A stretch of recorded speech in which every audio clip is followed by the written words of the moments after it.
Que le Seigneur vous bénisse. Nous allons nous lever pour lire la Bible. Nous allons nous lever pour lire la Bible. Nous lirons dans 1 Roi, chapitre 17, à partir du verset 8. Préparez déjà vos Bibles. Je vous ai toujours dit, amenez vos Bibles à l'église. Il ne faut pas venir main vide et vous commencez à chercher la Bible ici. Il y a des Bibles qu'on nous avait données ici, que vous devez avoir.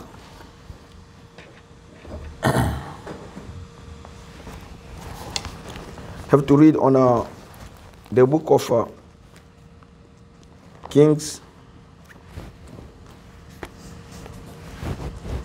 chapter 17, verse 8 to 15. Ok, nous lirons dans les livres de 1 Roi 17, verset 8 jusqu'à 16. Alors, je lis au nom de l'Éternel. Alors, la parole de l'Éternel lui fit adresser en ces mots: lève-toi, va à Sarepta, qui appartient à Sidon, et demeure là. Voici, j'ai ordonné à une femme veuve de te nourrir. Il se leva et il alla à Sarepta.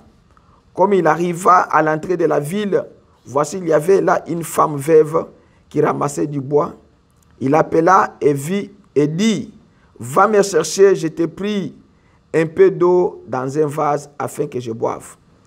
Et elle alla en chercher. Il appela de nouveau et dit: apporte-moi, je t'ai pris un morceau de pain dans ta main. Et elle répondit: l'Éternel, ton Dieu, est vivant. Je n'ai rien de cuit. Je n'ai qu'une poignée de farine dans un pot et un peu d'huile dans une cruche. Et voici, je ramasse 2 morceaux de bois, puis je rentrerai et je préparerai cela pour moi et pour mon fils. Nous mangerons, après quoi nous mourrons. Élie lui dit: ne crains point, rentre, fais comme tu as dit. Seulement prépare-moi d'abord avec cela un petit gâteau, et tu me l'apporteras. Tu en feras ensuite pour toi et pour ton fils. Car ainsi parle l'Éternel, le Dieu d'Israël: la farine qui est dans les pots ne manquera point, et l'huile qui est dans ta cruche ne diminuera point, jusqu'au jour où l'Éternel fera tomber de la pluie sur la surface de la terre. Elle alla et elle fit selon la parole d'Élie. Et pendant longtemps, elle eut de quoi manger, elle et sa fille et sa famille, aussi bien qu'Élie. La farine qui était dans les pots ne manquait point, et l'huile qui était dans la cruche ne diminua point, selon la parole que l'Éternel avait prononcée par Élie. Amen. Nous allons prier le Seigneur. L'Éternel Dieu Tout-Puissant, nous te prions ce matin, car nous croyons, Seigneur Jésus, que tu es le Dieu de toute l'éternité. Alors, Seigneur Jésus, ce matin, nous sommes venus fatigués, chargés. Nous avons besoin, Seigneur, de toi, parce que toi, tu es le Dieu de toute l'éternité.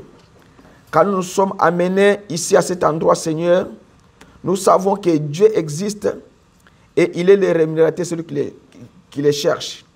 Seigneur, alors ce matin, console chacun de nous, Seigneur, dans son cœur, et sois avec nous, Seigneur Jésus, pour tout ce que tu fais pour nous, Seigneur. Nous te disons merci.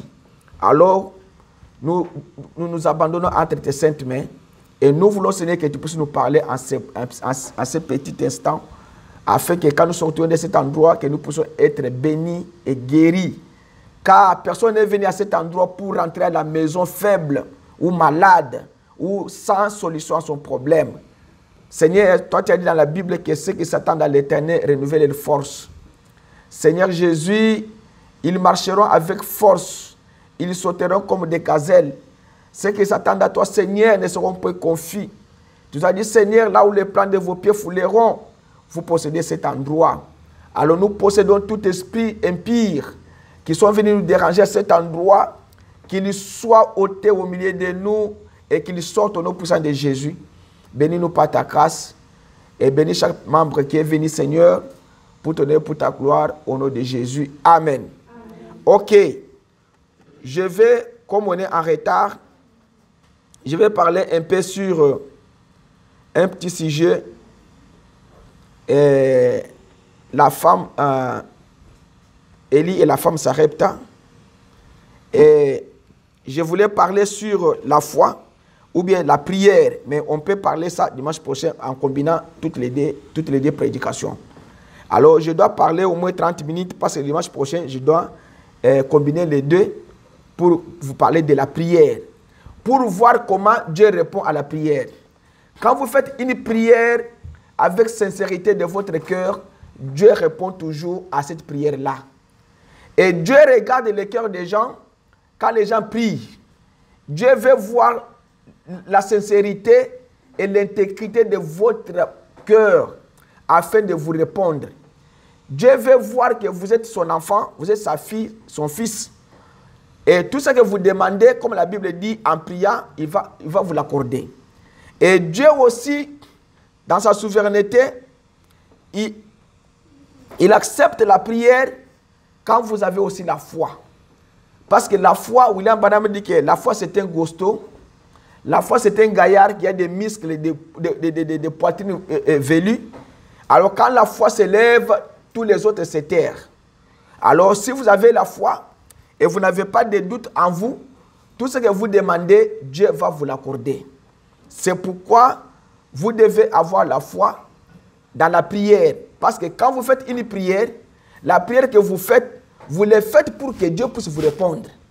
Quelqu'un ne fait pas la prière pour faire la prière. Je pense que c'est comme ça, non? Quand tu fais la prière, tu es sûr que Dieu va te répondre. C'est ça, non? Oui. Personne ne fait la prière pour faire. Personne ne prie pour prier. Personne ne vient à l'église pour sortir main vide. Si quelqu'un vient devant la face de l'Éternel, il ne peut pas rentrer de la même façon dont il était venu. Si quelqu'un est malade, il a fait la prière pour que Dieu puisse le guérir. Il s'attend de quoi? Il s'attend que Dieu puisse le guérir. Si quelqu'un a un problème qui n'a pas de solution des années, quand il prie Dieu, il croit que Dieu va résoudre mon problème.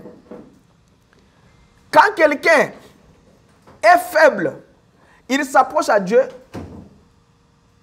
il attend que Dieu puisse lui donner la force. Quand quelqu'un a faim, il n'a pas à manger, il prie Dieu, il s'attend que Dieu puisse le nourrir.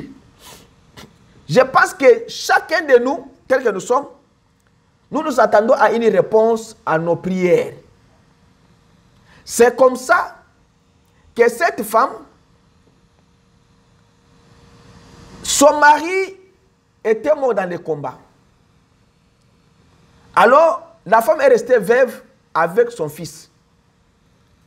Maintenant, comme à cette époque-là, Akab était un roi cruel, avait une femme cruelle qui n'écoutait pas la parole de Dieu, qui ne faisait pas ce qui est la volonté du Seigneur. Akab était sorti pour aller se marier à Jézabel, une fille d'un roi de Syrie quelque part. Alors ce qui n'était pas dans la volonté du Seigneur. La femme est venue introduire des idoles en Israël. Elle est venue détourner le cœur des enfants d'Israël à Dieu. Alors Dieu a vu que ce que cette femme et Akab font, ce n'est pas meilleur. Ce n'est pas bien pour ma nation à moi. Car Dieu a appelé Égypte hors, a appelé Israël hors d'Égypte. Il les a fait sortir par la main puissante, par les canaux de Moïse, son serviteur. Il les a donné ces pays-là qu'ils habitaient Israël. Israël, ce sont les 12 tribus des enfants de Jacob, que Dieu a changé le nom de Jacob à Israël. C'est comme ça qu'aujourd'hui on les appelle Israël. Mais en franche vérité, c'est une famille que Dieu a adoptée, Dieu a élevée. Dieu a dit à Abraham que ta semence sera comme la poussière de la terre. Alors, Dieu voulait être le roi. Dieu voulait conduire Israël par les prophètes. Dieu voulait conduire Israël par sa propre main puissante. Mais Israël a demandé à Dieu un roi. Ils ont rejeté les prophètes. C'est comme ça qu'en succession des rois, ils sont tombés sur ces rois-là, Akab. Parce que le premier roi, c'était Saoul. Le deuxième roi, c'était David. Le troisième roi, c'était Salomon. Et les fils de Salomon, et ainsi de suite. Ils sont arrivés jusqu'à Akab. Mais Akab, quand il est venu au pouvoir, Akab ne gardait pas les commandements de Dieu. Akab faisait souffrir les enfants d'Israël et faisait détourner le cœur des enfants d'Israël parce qu'il s'était marié à une mauvaise femme. La femme idolâtre, Jézabel, qui était une mauvaise femme. Elle est allée jusqu'au point de tuer Naboth pour ravir la vigne donnée à son mari. Et Dieu du haut du ciel, il avait vu que non, ce que lui a fait, ce n'est pas bien, ça n'a pas plu à Dieu. Il a envoyé Élie pour qu'Élie allait lui parler. Alors, c'est comme ça que les menaces qu'Élie et que Jézabel faisait à Élie, à chaque moment où Akab faisait quelque chose de mauvais, où sa femme, Dieu envoyait Élie pour aller lui reprocher de cela. Maintenant, Jézabel avait compris que non, cet homme ici devient maintenant un danger pour moi et pour ma famille. Alors Jézabel commençait à chercher maintenant comment tuer Élie. C'est comme ça que Élie a fui. Il est allé se cacher dans les grottes. Maintenant, Dieu lui a posé la question, pourquoi tu as fui? Il a dit que non, parce que Jézabel est en train de me chercher pour me tuer et Akab. Et il a tué tous les prophètes. Je suis resté seulement seul. Dieu lui dit que non, toi tu n'es pas resté seul. Moi, je t'ai réservé 7000 hommes. Tu n'es pas seul. Il y a beaucoup qui sont là-bas que moi j'ai réservé pour toi. Alors, il est allé se cacher dans les côtes là, des Kérites. Dieu lui a dit que va là-bas. Moi, je dois te nourrir par les canaux des corbeaux. Dieu a ordonné les oiseaux pour venir nourrir un homme. C'est pour vous dire que Dieu du ciel, il peut utiliser n'importe quelle nature pour votre sauvegarde. Il peut utiliser n'importe quoi pour te sauver la vie. Dieu n'est pas obligé toujours d'envoyer un ange pour te sauver la vie. Dieu n'est pas obligé pour envoyer un homme pour te sauver la vie. Dieu peut utiliser un animal pour te sauver la vie. Dieu peut utiliser un oiseau pour te sauver. Dieu peut utiliser un bois. Dieu peut utiliser la terre pour te sauver la vie.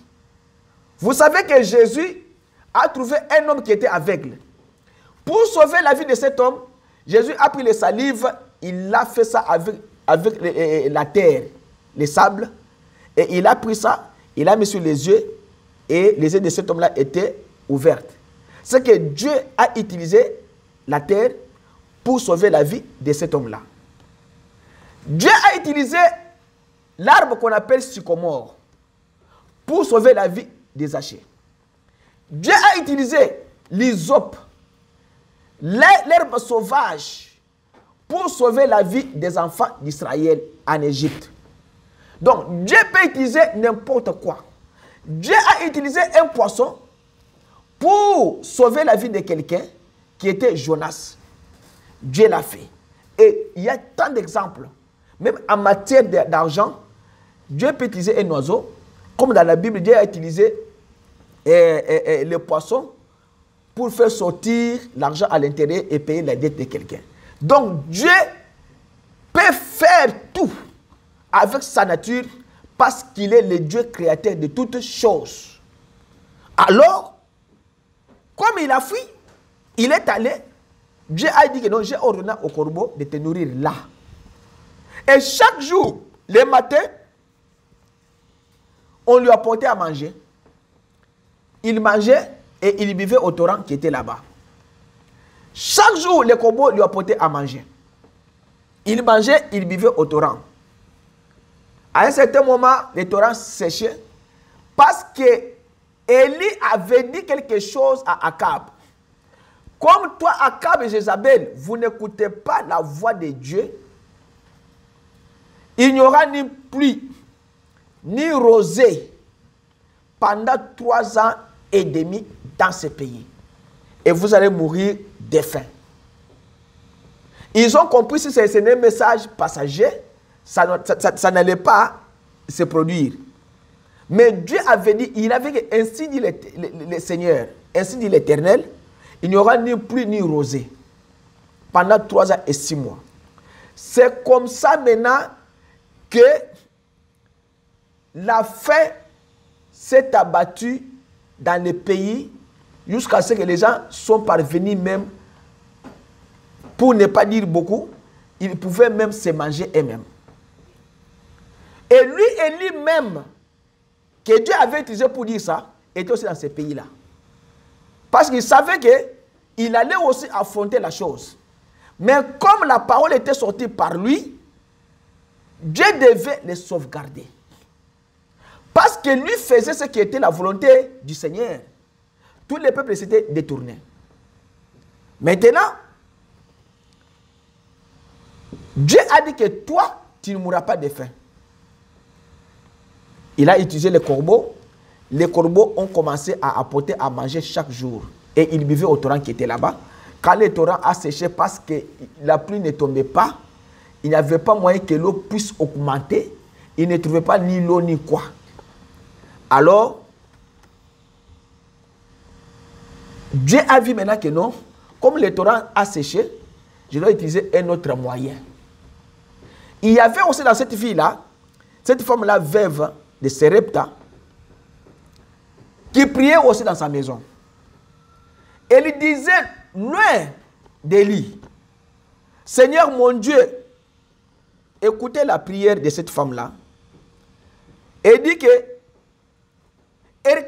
quand cette femme-là était dans sa maison, elle avait perdu son mari, elle avait perdu tout. Elle regardait maintenant son fils qui devait mourir. Elle regardait que si aujourd'hui, la petite farine que nous avons et l'huile, nous mangeons, nous allons mourir. Elle commence à faire la prière. Ô Dieu Jéhovah, tu es le Dieu de nos pères, qui a nourri tes enfants et qui en a pris soin au fil des années. Comme les enfants d'Israël étaient en Égypte, elle a compris que non, pendant la marche des enfants d'Israël, Dieu nourrissait ses enfants avec des mannes. Il n'y avait pas à manger dans le désert. Donc Dieu peut sauver quelqu'un par n'importe quelle manière. Et s'est souvenu qu'il n'y avait pas l'eau dans le désert, Dieu a utilisé les rochers, un homme, pour parler aux rochers, afin que les rochers puissent sortir de l'eau, que les enfants puissent boire. Elle a compris tout ça, tous les chemins. Et elle dit, et j'ai essayé de rester fidèle et droit envers toi. Quand vous faites votre prière, restez fidèle et droit devant Dieu. Ne déconnez pas, ne volez pas, ne trichez pas, ne critiquez pas, n'injuriez pas, ne vous lamentez pas, ne craignez pas. Soyez toujours fidèles et droits devant Dieu. Dites à Dieu les paroles de promesse. La Bible dit que faites de l'Éternel tes délices et il te donnera ce que ton cœur désire. Dans la prière, sois sincère, fidèle et droit devant Dieu. Dieu combattra pour vous et vous gardez silence. Même si les gens te combattent au travail, même si les élèves te combattent à l'école, au marché où tu vends, les voisins te combattent avec des fétiches. Toi, reste fidèle et droit envers Dieu. Dieu combattra pour toi et toi garder silence. Si même les membres de ta famille ne t'aiment pas, à cause de l'élévation que Dieu t'a donnée, toi, reste toujours fidèle et droit devant l'Éternel. L'Éternel combattra pour toi et toi garder silence. La Bible dit que ne craignez pas, soyez tranquille et sachez que je suis Dieu. C'est l'Éternel qui... Quand toi tu fais les efforts pour attaquer les gens, pour parler mal aux gens, ce n'est pas dans la volonté du Seigneur. La volonté du Seigneur est que toi tu pries pour que l'Éternel combatte pour toi. Quand toi tu commences à combattre toi-même, Dieu recule. Parce que Dieu, on ne l'aide pas.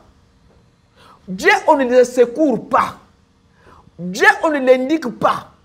Dieu, on ne lui impose pas des choses. Dieu, on le prie et on croit sa parole, c'est tout. Croyez que Dieu peut combattre pour toi et peut éloigner ton ennemi après toi. Quand l'ennemi est en train de te poursuivre, ne vous lamentez pas. Quand vous voyez le combat commence à venir dans votre vie, sachez que vous êtes un élu. Pourquoi les enfants du diable ont une vie heureuse? Parce que lui peut toucher n'importe quoi. Mais toi, en tant que fille de Dieu, fils de Dieu, Dieu t'a dit que tu ne peux pas toucher aux interdits. Le jour où tu toucheras, tu mourras. Ou bien le jour où tu toucheras, je te frapperai. Et Dieu va le faire. Parce que Dieu veut que ses enfants marchent avec droiture. Marchent avec fidélité dans sa parole. Comme cette femme-là. Dieu a combattu pour la femme. Parce qu'il y avait la faim qui battait sur les pays. Les vents de cette punition-là battaient sur les pays. Dieu du ciel a dit que, comme elle a fait la prière, j'ai écouté sa prière, j'accepte. Vous savez, dans la Bible, Dieu a envoyé Ésaïe pour aller dire à ce roi-là qu'il va mourir. Et Ésaïe a parlé au roi et il est sorti. Le roi Ézéchias s'est agenouillé pour dire à Dieu des paroles. Et quand il priait, il était sincère et droit devant. Son cœur était sincère. Et il a dit à Dieu des choses claires, vraies, que lui a fait quand même en Israël. Dieu a compris que non, cet homme, ce qu'il est en train de me dire, il a la raison. Il n'a pas volé, il n'a pas pris la forme d'autrui, il n'a pas triché, il n'a pas critiqué, il n'a pas fait. Quand vous dites à Dieu des choses, des paroles, sachez que ce que vous dites là, c'est vrai, pour qu'il puisse vous répondre. Si vous dites des mensonges, Dieu ne répondra pas. Toi, tu cours avec la forme d'autrui, tu dis à Dieu que non, Seigneur, tu sais que moi, que je suis, je n'ai jamais couru avec la forme d'autrui, mais tu l'as fait. Tu n'as jamais volé, je n'ai jamais volé, mais tu as déjà volé. Seigneur, vous savez que j'ai marché avec l'intégrité, je n'ai jamais volé. Mais Dieu regarde dans son carnet, tu as déjà volé. Dieu ne répond pas à la prière. Parce que c'est une prière que tu fais avec les mensonges à l'intérieur. Quand tu fais la prière avec sincérité de cœur. Et Dieu va vous répondre. Quand vous dites à Dieu des choses, dites-lui des choses que toi tu sais que tu as fait exactement ça. Et c'est vrai. Quand Dieu maintenant regarde dans son carnet, il voit que non, ce que tu dis c'est vrai. C'est comme ça que ce roi Ézéchias Dieu a dit à Ésaïe, retourne, va lui dire, je lui ai pardonné, ainsi dit le Seigneur, alors je t'ajoute encore 15 ans. Cette femme a dit que j'ai essayé de rester fidèle et droit envers toi. Et maintenant je suis ici. Voyez mon petit garçon réclamer quelque chose à manger. Et je n'ai rien à lui donner. Quand vous réclamez quelque chose à Dieu, Dieu va vous l'accorder. Pourquoi? Parce qu'il a dit dans la Bible, si vous les méchants, vous savez donner de bonnes choses à vos enfants. Est-ce que quand ton enfant te demande un pain, tu vas lui donner la pierre? Non. Quand ton enfant te demande un poisson, tu vas lui donner les serpents? Non. Dieu du ciel, quand vous lui demandez, il va vous accorder ce que vous avez demandé à votre prière. Mais toi, ce que tu demandes là, sois sincère que vraiment les paroles que tu fais sortir de ta bouche sont vraies et véritables. Comme ça, Dieu va répondre à la prière. Oh, vous voyez comme quand les gens s'agitent, si des problèmes qui viennent dans la famille, les gens s'agitent. Si les membres de la famille qui les combattent, les gens s'agitent sur des maladies qui sont dans leur corps. C'est parce que nous ne savons pas comment ajuster nos prières devant Dieu. Nous devons ajuster nos prières devant Dieu avec des paroles de sincérité. Une fille qui est déviergée ne peut pas dire à Dieu que non, tu sais que je suis entré dans le mariage vierge. Non. Dieu ne répondra pas à cette prière-là. Toi, demande pardon de ce que toi tu as fait là, parce que tu n'as pas honoré la parole du Seigneur. Demande pardon, dis Seigneur, tu sais que toi tu as dit dans ta parole que toute femme doit entrer dans le mariage vierge, mais moi je suis entré dans le mariage des vierges. Pardonne-moi, mais avec ta parole m'a encore rendu vierge. Dieu va répondre. La sincérité dans la prière. Ce que tu dis à Dieu, sois sûr que Dieu, ce que tu lui dis, Dieu va répondre. Il dit, mon fils réclame à manger et je n'ai rien à lui donner. Comme cette femme-là, son mari était mort dans les combats d'Israël, et là, commence à dire que pendant bien des semaines maintenant, nous nous sommes limités à un repas tous les 3 ou 4 jours.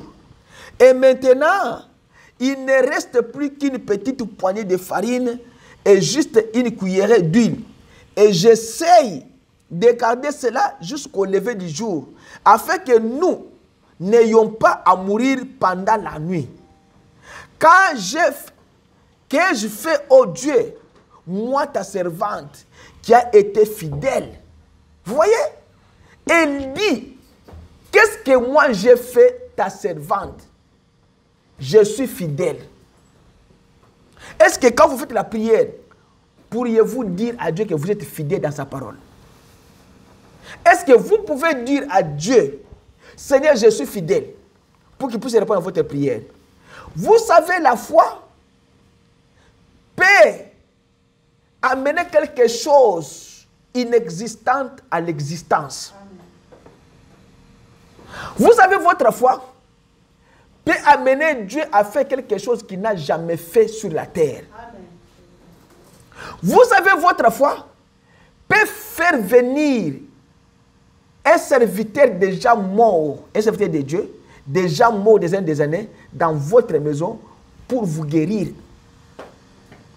Vous savez, Samuel était mort, mais Samuel était apparu encore vivant comme ça à Saoul. Pour vous montrer que Jésus a dit que si moi je pars, je vous enverrai un autre consolateur. Mais le Jésus là était mort, il est ressuscité, il est parti au ciel. Les gens ne voyaient pas le Jésus physique. Mais il est descendu dans le chemin de Maús comme la colonne de feu pour parler à Saul.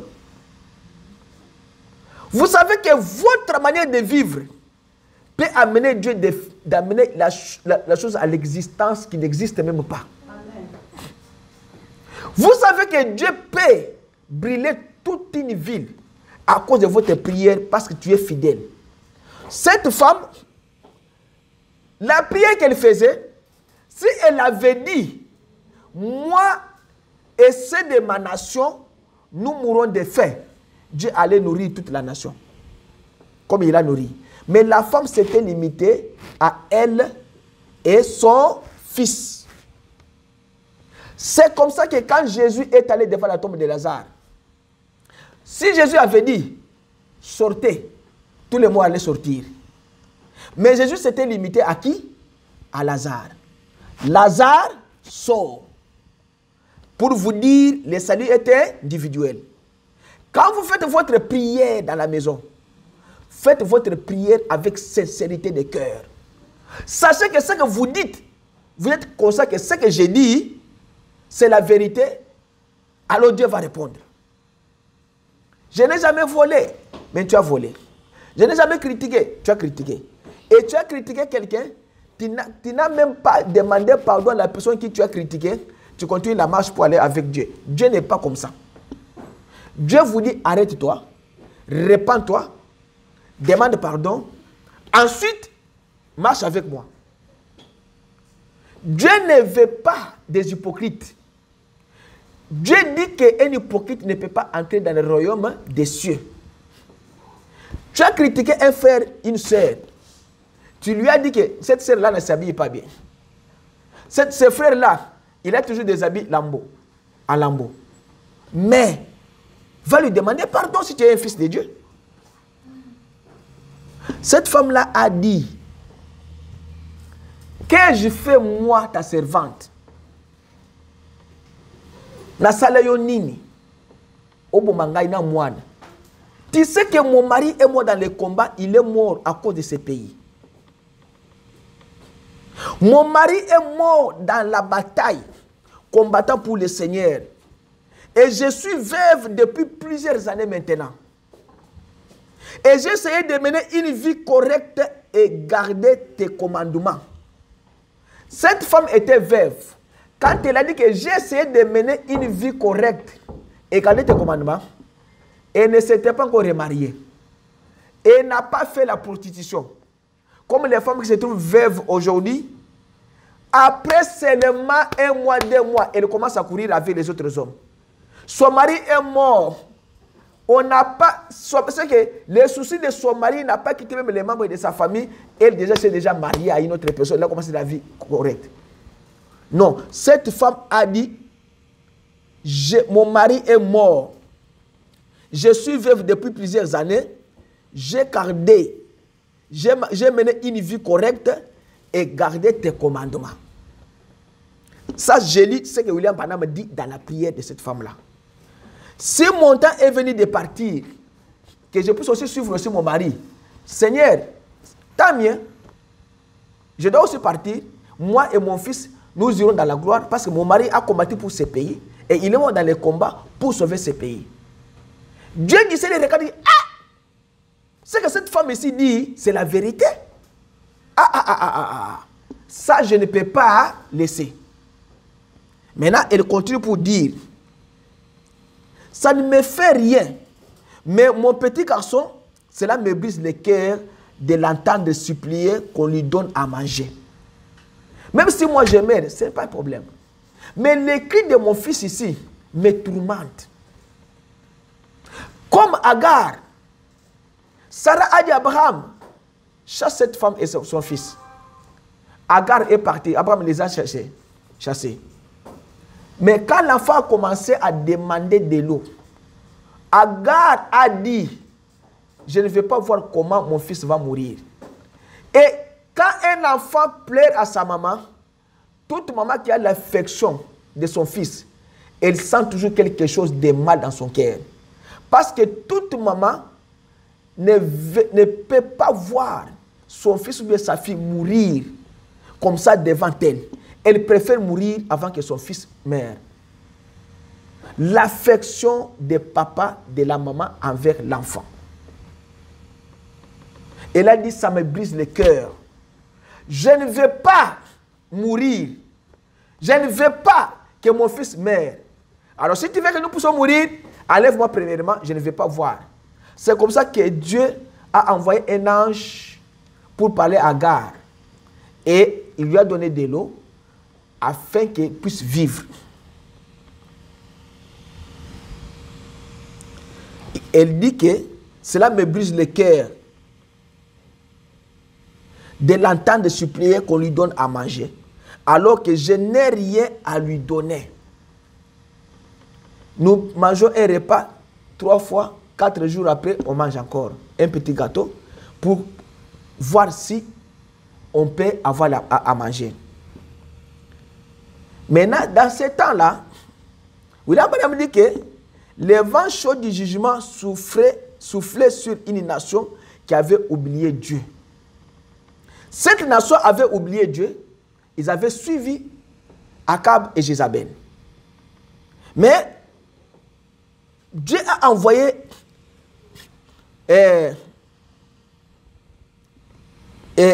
Élie. William Branham dit que quand Akab s'était allé marier à cette femme-là, William Branham dit que c'est ce qu'on appelle mariage mixte. Un mariage mixte, William Branham dit que tout mariage mixte là, ça ne peut pas tenir devant Dieu. Et ce mariage mixte n'a jamais été florissant. Ça ne peut pas progresser bien. De voir un chrétien qui va aller se marier à quelqu'un qui n'est pas chrétien. C'est ce qu'on William a dit. Ça, c'est le mariage mixte. Ça ne tiendra pas, ça ne serait pas florissant. Alors, les gens étaient dans ce pays-là avec Jézabel, ils mangeaient, ils buvaient, ils se réjouissaient. Ils croyaient que avoir cette prospérité-là, c'était un signe que Dieu était avec eux.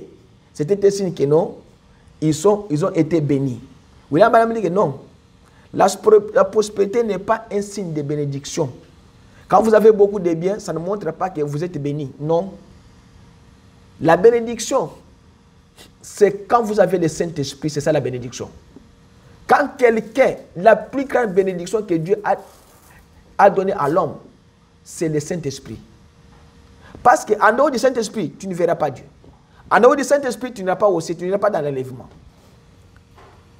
Alors, Dieu maintenant, écoute maintenant la prière de cette femme. Dieu envoie maintenant Élie, que j'ai déjà ordonné à cette femme-là de te nourrir là. Voilà comment la prière fait des effets. Si vous priez de tout votre cœur et si vous demandez à Dieu la chose correcte, ne multipliez pas de vaines paroles, va tout droit vers ce que tu demandes à Dieu et Dieu va te l'accorder. Dieu, quand vous appliquez la foi dans la prière, Dieu va vous l'accorder. Les 3 Hébreux avaient fait la prière de la foi. Ils étaient sincères, ils étaient corrects. Ils savaient que Dieu va leur délivrer des mains de cet homme-là, ce roi-là. Alors, par le canal de la prière, Dieu les a délivrés parce qu'ils étaient fidèles, droits, corrects et sincères. Alors, quand vous priez Dieu, comme cette femme qui a fait la prière en disant que je suis fidèle, correct, depuis que mon mari est parti, je suis resté correct, j'ai mené une vie correcte et j'ai gardé tes commandements. Est-ce que nous aussi, quand nous demandons à Dieu des choses, est-ce que nous menons une vie correcte? Est-ce que nous sommes en train de faire des choses que Dieu n'aime pas? Est-ce que nous sommes en train de parler des affaires d'autrui qui ne nous appartenaient pas, que Dieu n'aime pas? Est-ce que nous avons déjà tué? Est-ce que les filles ont déjà enlevé les grossesses? Est-ce que les garçons ont déjà encossé les filles? Est-ce que les garçons ont déjà fait des choses, ont déjà touché aux magies? Est-ce que les gens qui viennent à l'église n'ont pas des histoires de bokoko? Ils ont ça. Est-ce qu'il y a certains pasteurs qui font des incantations à l'église? Oui, il y en a. Est-ce que les chrétiens suivent leurs pasteurs? Yes. Est-ce que les chrétiens abandonnent Dieu pour suivre leurs pasteurs? Oui. Ce que le pasteur dit, c'est ce que lui fait. Lui ne regarde pas selon la Bible. Si le pasteur lui dit va brouter les herbes, il va brouter les herbes. Mais dans la Bible, il n'y a aucune écriture qui vous dit d'aller brouter les herbes pour avoir la vie éternelle. J'ai vu sur l'internet un pasteur qui a